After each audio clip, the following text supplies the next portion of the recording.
from Mondelez, Ganesh Kashyap. First, some supporters to thank, and thank you for listening.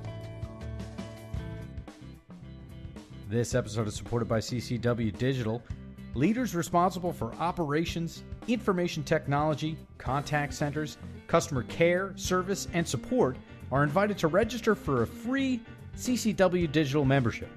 Membership includes networking with 100,000 plus qualified industry professionals, quarterly executive research reports, product matchmaking, and more.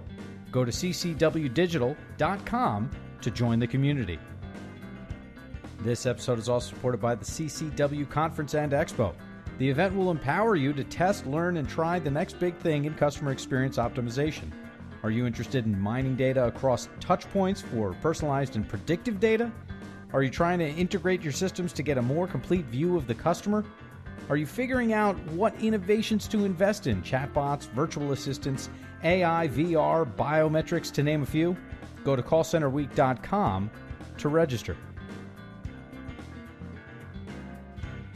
Senior Director of Global E-Commerce for Mondelez, Ganesh Kashyap, joins us from Customer Experience Management Asia, where he shares that in order to understand where consumers are going and be there in an appropriate way, you need to understand where they're coming from. The company's categories and brands are typically sold offline in supermarkets, and consumers go to supermarkets to make their grocery purchases. Biscuits and chocolates may or may not be on that list. But it means that when consumers make the decision over time to start buying their consumers online, Ganesh and his team absolutely need to make sure that the categories that they play in are available in the online environment and ensure that consumers are reminded in that environment that these categories are available. Welcome to CCW Digital on B2B IQ. I'm your host, Seth Adler. Download episodes on ccwdigital.com or through our app in iTunes, within the iTunes podcast app in Google Play, or wherever you currently get your podcasts. Ganesh Kashyap. It's true that as consumers have shifted online, some categories have shifted faster than others. So if you take some, for example, categories like diapers, in many markets around the world, more than 50% of the categories are already sold online. Indeed. Whereas other categories like candy have made this shift in a slower fashion because candy is an example of what we call an impulse category. An impulse low-value item purchase like candy is often made on the spot as an impulse purchase decision in the store. Indeed. Now, recreating that online has been, a challenge both for online retailers as well as brand owners. And, that's one of the reasons why the shift has been slower. But that's changing dramatically now. Indeed.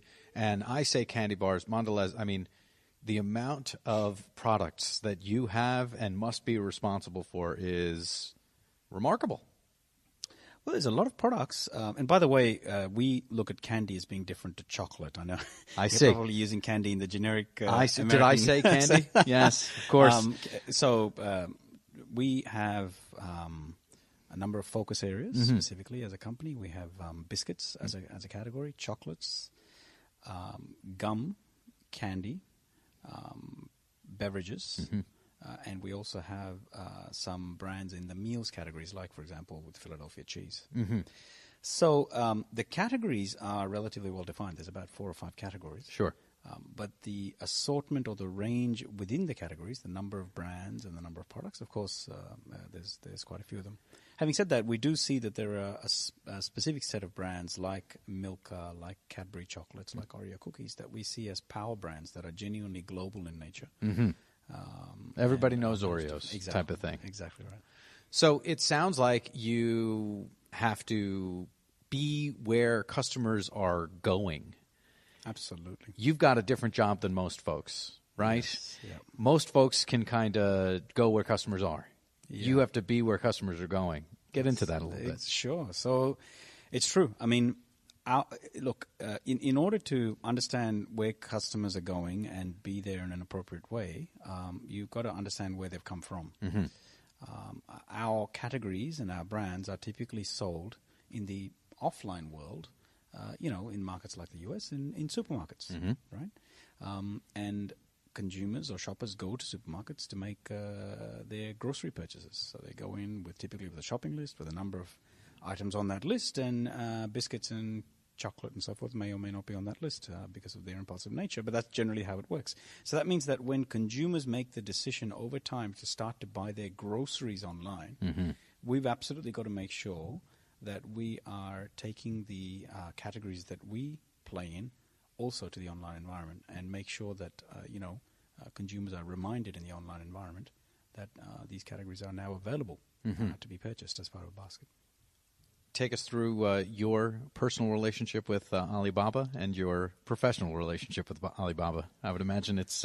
Well, I mean, so I look after e-commerce for Mondelez in the Asia, Middle East, and Africa region, so EMEA. Within that region, there are a few specific countries that are important bets for us from an e-commerce point of view. So, for example, China, India, select markets in Southeast Asia, and Australia are right now very important bets for us. And in each of these markets, we work in partnership with major e-commerce players. They may either be online retailers or they may be online marketplaces, but typically we work with the leaders in e-commerce in partnership. In China, we work with Alibaba and we also work with JD.com. They're our two most important partners, and we have a very strong relationship with both. In Alibaba, we've had an excellent relationship, and we have a relationship where we've launched a number of exciting campaigns with them. I believe we use the full ecosystem that Alibaba offers to build our brands. And we can talk more about that, but in specifically what we've done with the Oreo brand in being able to deliver more compelling, personalized experiences on the Alibaba platform have been really, really, really phenomenal. How so? Dive in there if you don't mind. Sure. So Oreo is, it's been a brand that's in China since 1996. It's got a very high awareness, 80% awareness, and it's a loved brand. It's a brand loved by millions in China. Oreo is got a very distinct and unique brand personality. I think you can, if you have grown up with Oreo, especially given that you're from the States, you would know what I mean. It's got a very distinct brand personality that people have grown up with all their lives, and typically. It's also an experience in and of itself. It's an experience in itself, exactly. So what we've been trying to do is bring that to life on the e-commerce environment in China. Some of the recent things we've done, for example, is...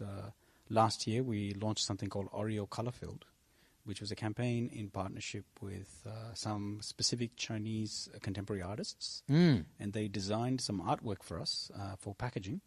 And then we brought that to life in the online environment where consumers were able to configure their own box of Oreo, their own personalized box of Oreo. And that was a phenomenal hit. It really was. I mean, it showed us the power of personalization.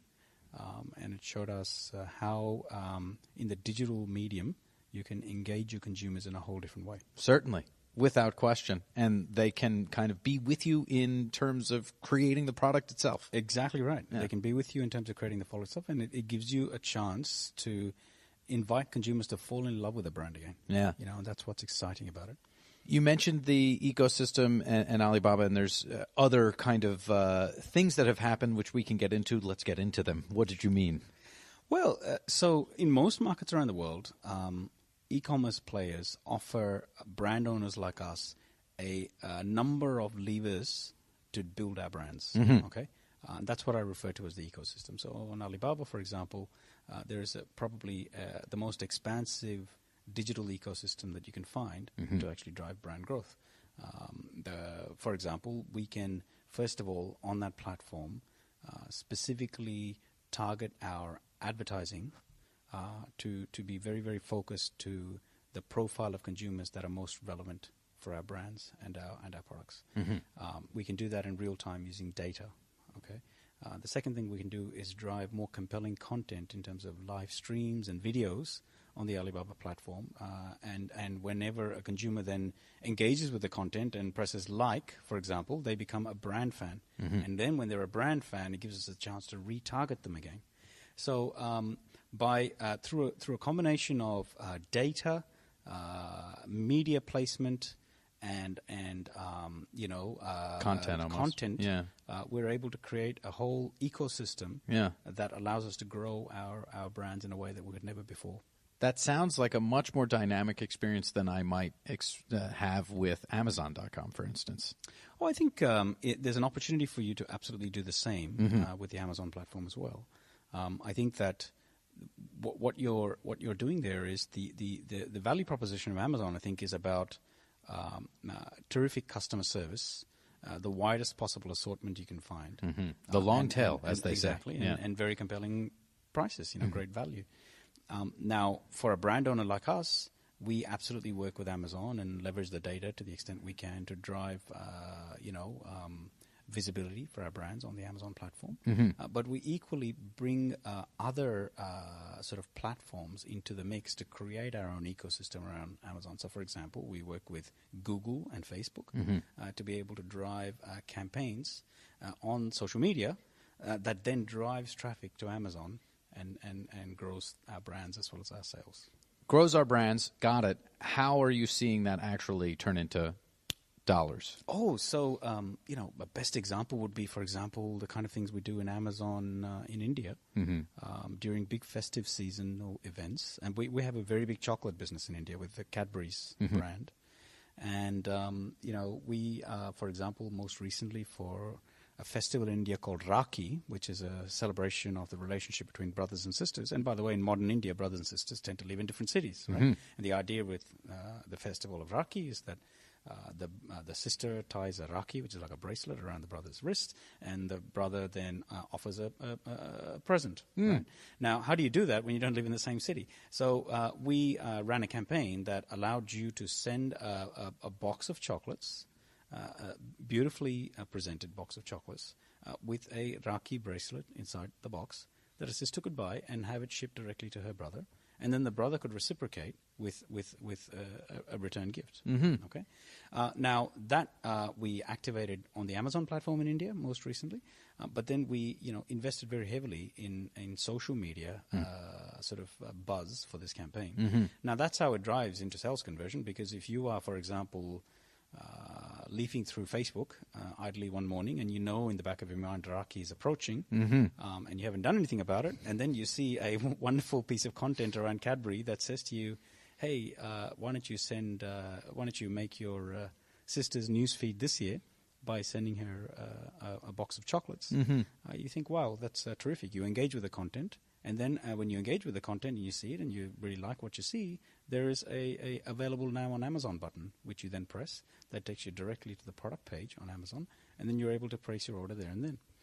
And that's how you take a consumer from, if you like, a passive state of awareness about a social event, but lack of awareness about this particular offer, who is using social media and drive them down the sales funnel.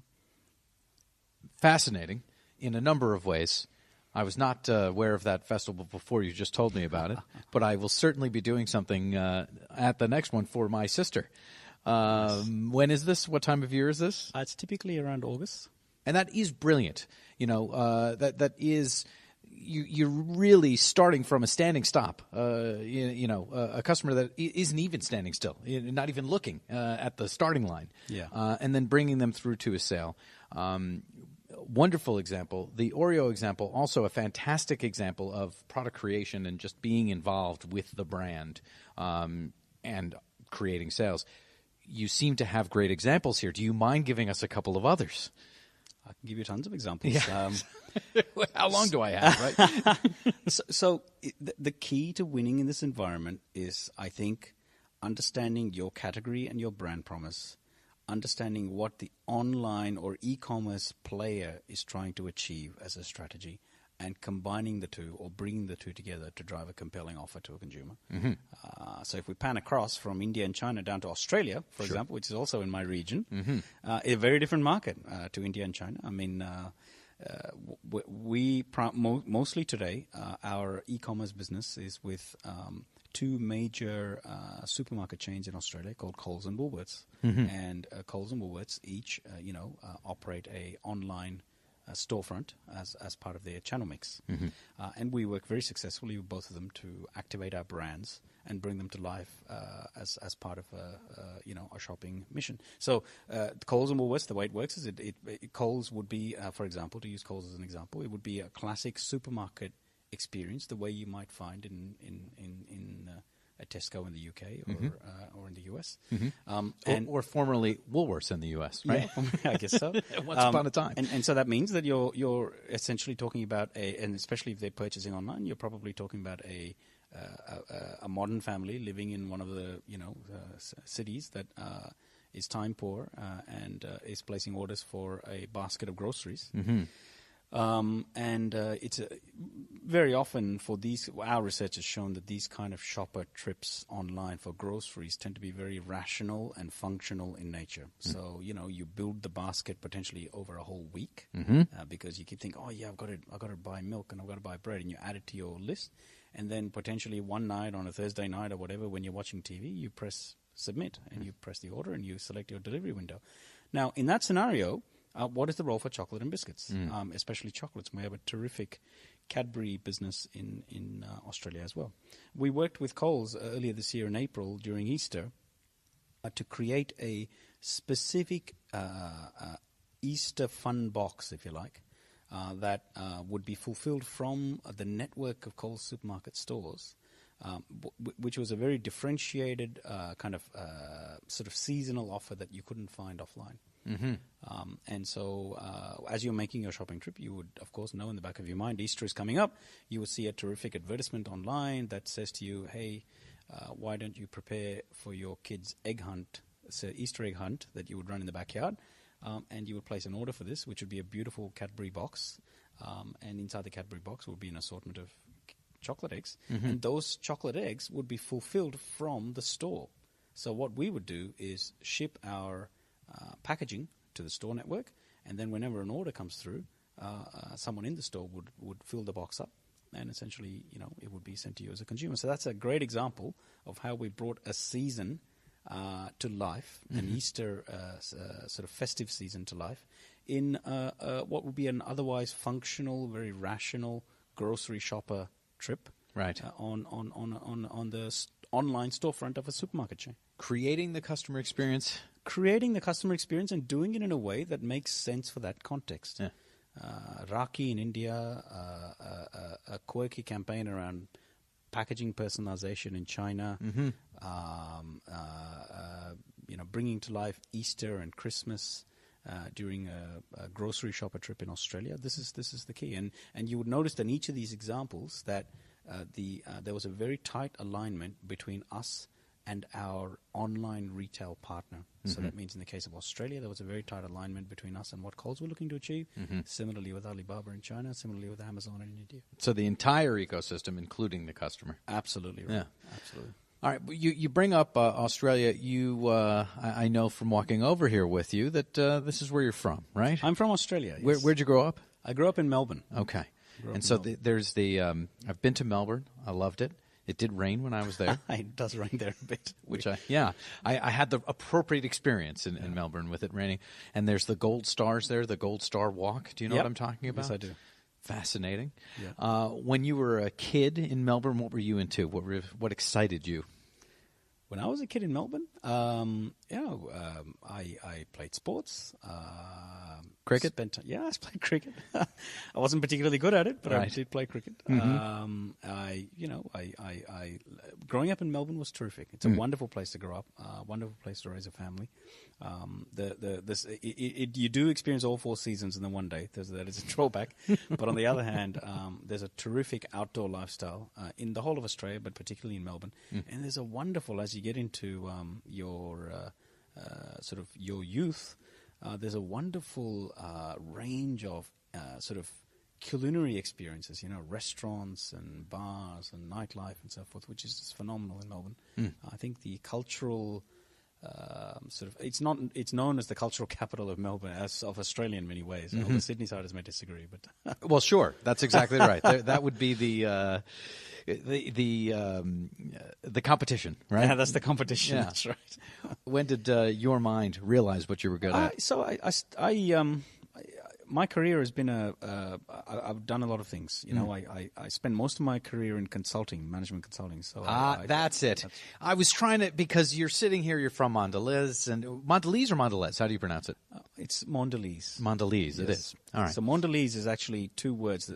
Monde is the French word for world, and Delise is, I guess, a take on the word delicious. So essentially, it's delicious world. See, and this is research that I could have done when the split happened from Kraft, when they introduced me and everyone else to the word Mondelez. Mm-hmm. And I thought to myself, why are they doing it that way? And this is why. Well, you know, when you are an organization like us that has a portfolio of so many distinct and loved brands that have been around for a long, long time, what do you call a new company? What do you call a new company that is the owner of these brands that have been around for way longer than the company itself has? Yeah. You could never do it justice. So I think, Mondelez is the parent company, but what consumers experience is the brands in our portfolio. Sure. And to us, those are the assets that we really look to bring to life. So, and totally understood, but now getting back to you revealing the fact that you've been in management consulting. As you were talking, I'm thinking to myself, what kind of person does Ganesh sound like? And you, of course, sound exactly like a management consultant. What does a management consultant sound? Well, the management consultant has a way of explaining things in a way that everyone can understand it, in a process-oriented, structured way of kind of let's take a few steps back and then now let's dive in and now you understand what I'm talking about. Okay. So how long were you in that line of work? A long time. Okay. Over 10 years. Okay. I started my career at Deloitte as a management consultant, primarily in operations and supply chain consulting in the manufacturing industry. Then I was for a period of 8 years, I was a partner in a boutique consulting firm, which myself and 3 other partners had built, and we grew that firm to a reasonable size, and we sold that business actually, and then congratulations. That's called an exit, as you know. Exit. Yeah, exactly. I exited that partnership, and I worked with Bain, which is a very well-known strategy consulting firm. And through Bain, I met Mondelez. Mondelez was a client, and I really fell in love with Mondelez. I really did. I've always loved fast-moving consumer goods. I've always loved retail. I've loved the fact that you can walk into any store and your reality is in that store. As an employee, you can so relate to the consumer and the shopper experience. Yeah. Case in point is my children, who my daughter is 10 and my son is 7. And when I used to tell them I worked in management consulting, their eyes would glaze over because they would never know what it meant. Right. But now they think I work for a company that makes chocolates, and let me tell you, they've got a view on everything. Yeah, absolutely. They go up and down the aisles. 7-year-old son will tell me that he doesn't like the new flavor of this and he loves that, and they're all consumer feedback. which is nice, of course, for dad, right? Exactly. Thanks, kids. Absolutely. Appreciate it.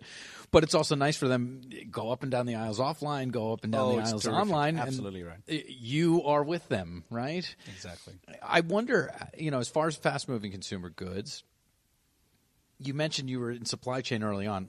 Essentially, the best example of the supply chain was always FMCG. Yes. Is that maybe where that came from, or?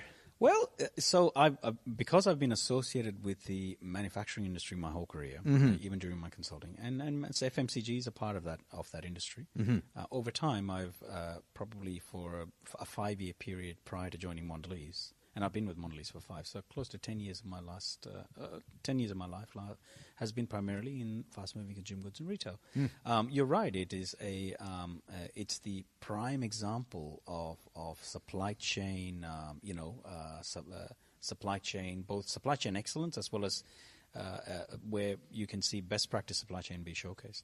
So that's absolutely what I love about it, and it comes to life in my job now.